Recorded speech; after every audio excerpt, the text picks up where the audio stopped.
Luke 15. Now the tax collectors and sinners were all gathering around to hear Jesus. But the Pharisees and the teachers of the law muttered, "This man welcomes sinners and eats with them." Then Jesus told them this parable: Suppose one of you has 100 sheep and loses one of them. Doesn't he leave the 99 in the open country and go after the lost sheep until he finds it? And when he finds it, he joyfully puts it on his shoulders and goes home. Then he calls his friends and neighbors together and says, "Rejoice with me, I have found my lost sheep." I tell you that in the same way there will be more rejoicing in heaven over one sinner who repents than over 99 righteous persons who do not need to repent. Or suppose a woman has 10 silver coins and loses one. Doesn't she light a lamp, sweep the house and search carefully until she finds it?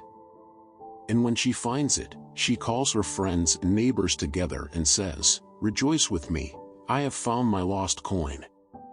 In the same way, I tell you, there is rejoicing in the presence of the angels of God over one sinner who repents.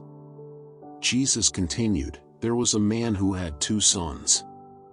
The younger one said to his father, "Father, give me my share of the estate." So he divided his property between them.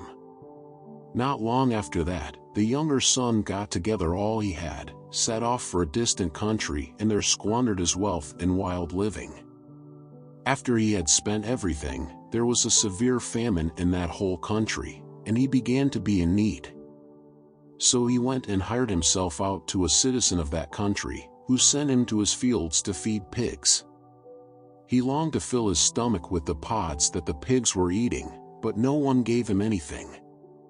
When he came to his senses, he said, "How many of my father's hired servants have food to spare, and here I am starving to death? I will set out and go back to my father and say to him, 'Father, I have sinned against heaven and against you. I am no longer worthy to be called your son. Make me like one of your hired servants.' So he got up and went to his father. But while he was still a long way off, his father saw him and was filled with compassion for him. He ran to his son, threw his arms around him and kissed him. The son said to him, 'Father, I have sinned against heaven and against you. I am no longer worthy to be called your son.' But the father said to his servants, 'Quick! Bring the best robe and put it on him. Put a ring on his finger and sandals on his feet. Bring the fattened calf and kill it. Let's have a feast and celebrate. For this son of mine was dead and is alive again, he was lost and is found.' So they began to celebrate. Meanwhile, the older son was in the field. When he came near the house, he heard music and dancing. So he called one of the servants and asked him what was going on. 'Your brother has come,' he replied, 'and your father has killed the fattened calf because he has him back safe and sound.' The older brother became angry and refused to go in. So his father went out and pleaded with him.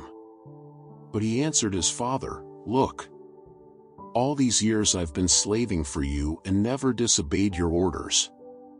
Yet you never gave me even a young goat so I could celebrate with my friends. But when this son of yours who has squandered your property with prostitutes comes home, you kill the fattened calf for him.' 'My son,' the father said, 'you are always with me, and everything I have is yours. But we had to celebrate and be glad, because this brother of yours was dead and is alive again, he was lost and is found.'